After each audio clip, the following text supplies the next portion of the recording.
Photo by Justin Sullivan. Getty Images. The Trump administration moved to lower nationwide vehicle fuel efficiency rules today by arguing that dirtier cars will be safer.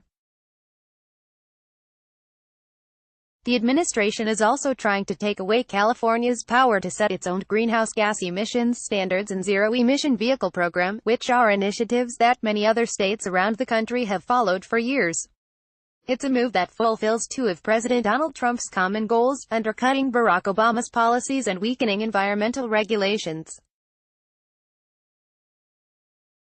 The decision, which has been in the works for well over a year, has already sparked a firestorm of reactions from state prosecutors, environmental organizations, industry players, and former EPA staff members. What's more, the fight over California's role in steering the country's environmental policy sets up what could be one of the most consequential legal battles the Trump administration has taken on to date. Taking aim at a key Obama climate policy, the rules this administration is trying to roll back were announced in 2009 and put in place in 2012. They set standards all the way out to 2025 that would force automakers' fleets to eventually reach an average fuel economy of 54.5 miles per gallon. Automakers, the government, and states agreed to the rules, which were part of President Obama's broader efforts to fight climate change, since fuel efficiency is so closely tied to emissions. The rules as written were on track to reduce greenhouse gas emissions by hundreds of millions of metric tons and cut oil consumption by over 1 billion barrels, all while saving customers billions of dollars at the pump. Since the program stretched so far out into the future, the EPA under Obama checked in on automakers' progress in 2016. It determined then that the record clearly establishes the standards were practical and feasible, and found automakers were already over-complying, ahead of schedule. Trump's EPA quickly got to work by reopening that review in early 2017. And in April this year, it announced that it would propose new rules, which is what happened this week. The EPA and Department of Transportation's National Highway Traffic Safety Administration, NHTSA, released what's known as a proposed rule on Thursday. It still has to go through a public comment period, and a final rule isn't expected until after that. The NHTSA and the EPA will hold 3 public hearings on the proposal, one in Washington, D.C., another in the Detroit, Michigan area, and a third in the Los Angeles, California area. Dates for the hearings have not been set. The new proposal, which the EPA co-developed with the NHTSA, essentially calls for a freeze of the standards at the level they are currently scheduled to reach in 2020. That means automakers' fleets would only have to meet an average fuel economy of 43.7 miles per gallon by 2020, and they would no longer need to improve beyond that. Rolling back emissions standards is potentially more damaging than the repeal of the Clean Power Plan. This particular rollback of one of the centerpieces of the Obama administration's climate policy is actually potentially more damaging than the repeal of the Clean Power Plan. Ann Carlson, the Shirley Shapiro Professor of Environmental Law at UCLA, tells The Verge. The reason for that is because transportation sector emissions have been rising as opposed to declining. The electricity sector in the U.S., Carlson says, is seeing declines in emissions across the board because of the country's shift toward natural gas and an increased reliance on renewable power. But in the transportation sector, we have forces going in the opposite direction, she says. We have low gas prices. We have, because of the economic improvement, drivers driving more, so increases in vehicle miles traveled. And the result of that is that it's much harder to get the transportation emissions curve bending in the correct direction without strong government intervention. The EPA and NHTSA say that lowering these targets will save lives, and they provide a few potentially flawed reasons to support that claim in the proposal. First and foremost, they argue, unreasonable fuel economy and CO2 standards lead to increased vehicle prices that keep consumers in older, dirtier, and less safe vehicles.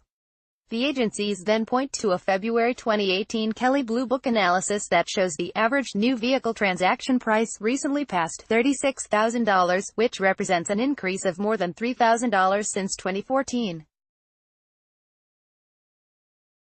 But they fail to note that Kelley Blue Book attributes this increase to the shift in consumer preference to, typically dirtier, trucks and SUVs, not as a result of compliance with strict emission standards. If new cars continue to get more expensive, the agency's argument continues, consumers are more likely to hold on to the older cars they already own or buy older used cars. And since overall vehicle safety typically increases with each model year, this means more people are likely to die if they are widely discouraged from buying new cars. Therefore, the EPA and NHTSA estimate that freezing the fuel efficiency standards at 2020 levels could lead to a $2,700 reduction in the upfront cost of a new car, and those savings could, in turn, prevent 12,700 deaths over the next 10 years. In addition to this argument, the EPA and NHTSA say that dirtier cars will be safer than more fuel-efficient ones for two other reasons. More fuel-efficient cars could cause people to drive more, they say, which would, in turn, increase the number of accidents on the road. And since one way that automakers achieve greater fuel efficiency is to make cars lighter, the two agencies argue that drivers will be less vulnerable in heavier, dirtier cars. Leading automakers have met with Trump in private, but are mostly mum in public. Leading automakers have seen sales boom in the decade since the 2008 recession, even while adjusting their future fleets to include more hybrid and electric vehicles as part of an effort to meet the Obama-era goals. The biggest ones have repeatedly met in private with President Trump about the national emissions standards and reportedly lobbied against a freeze. But they have said little of substance about the potential rollback in public. General Motors said Thursday it remains committed to a future of zero crashes, zero emissions, and zero congestion, but declined to comment on any of the specifics. Fiat Chrysler said the proposed rule includes a range of options, and we will carefully evaluate how each aligns with FCA's goals of continuous improvement in vehicle efficiency, but it also declined to comment on specifics. A representative for Ford did not respond to a request for comment. Environmental agencies, industry groups, states, and even Arnold Schwarzenegger, however, have already pushed back strongly against the Trump administration's move. The federal government's own data shows that when managed properly for vehicle footprints, lightweighting and fuel economy rules don't undermine highway safety, says Robbie Diamond, president and CEO of nonpartisan energy policy group Securing America's Future Energy. Heidi Brock, president and CEO of the Aluminum Association's Transportation Group, agrees. In a statement, she says data used in the EPA and NHTSA's own proposed rule undercuts the argument about lighter cars being more dangerous. Threats to take the EPA and NHTSA to court over the decision are already flying.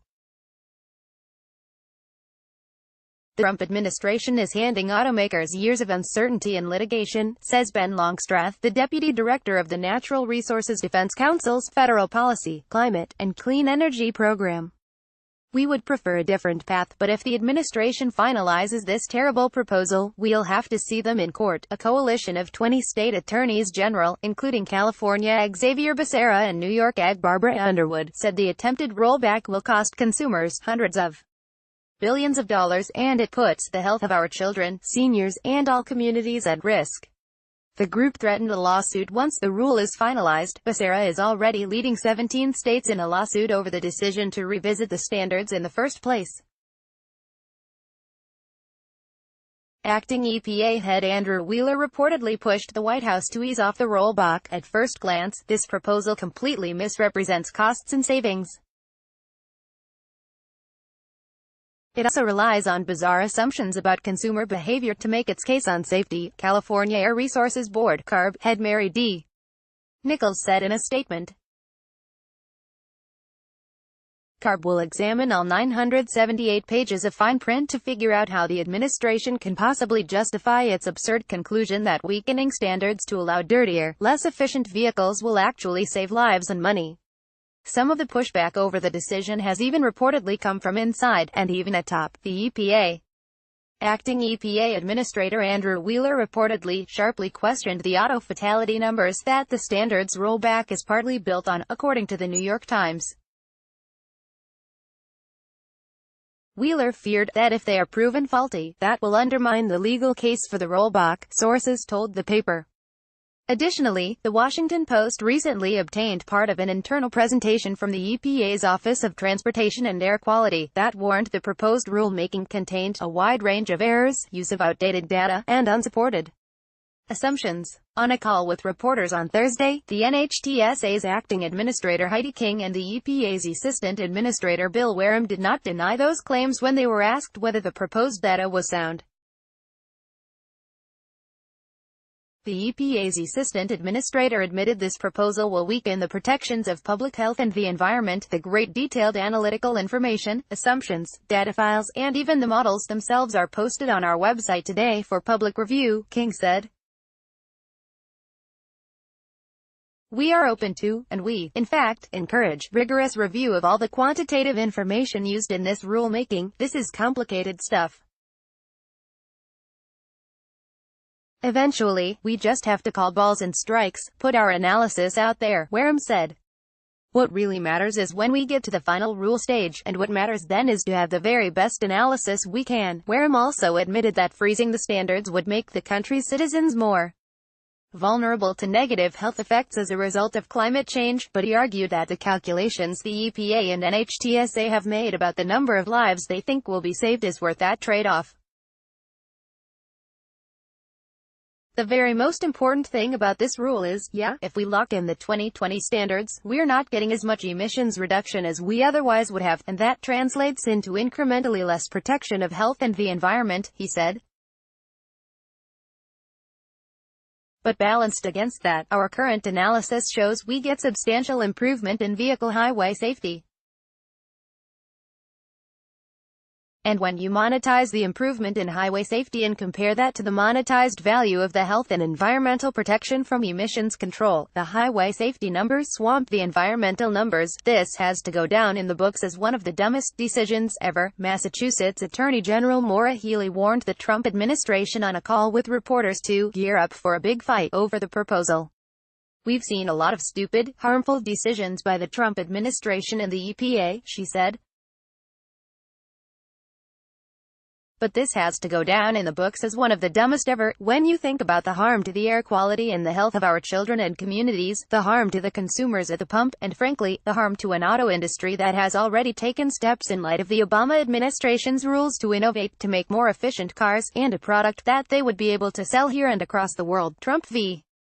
California. While a large focus of the proposed rulemaking is on the national targets, the EPA and NHTSA are also attempting to revoke the Clean Air Act waiver that grants California the power to set its own greenhouse gas emissions standards and run a zero-emission vehicle program.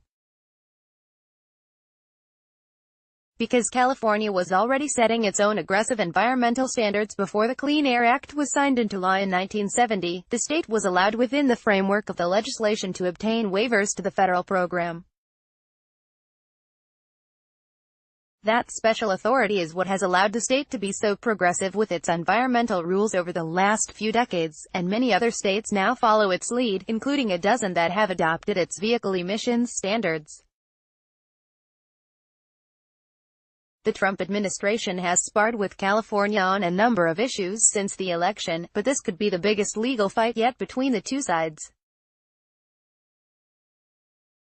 The federal government tried back in the Bush years to use this argument to evade California's historical role in setting vehicle standards to protect its air quality. Stanley Young, a spokesperson for CARB, recently told The Verge. But it's a tired legal argument that was litigated and lost twice in federal district courts, and is related to an important decision by the Supreme Court, Massachusetts v. EPA, that declared greenhouse gases an air pollutant, he said. The Trump administration is walking on very thin ice.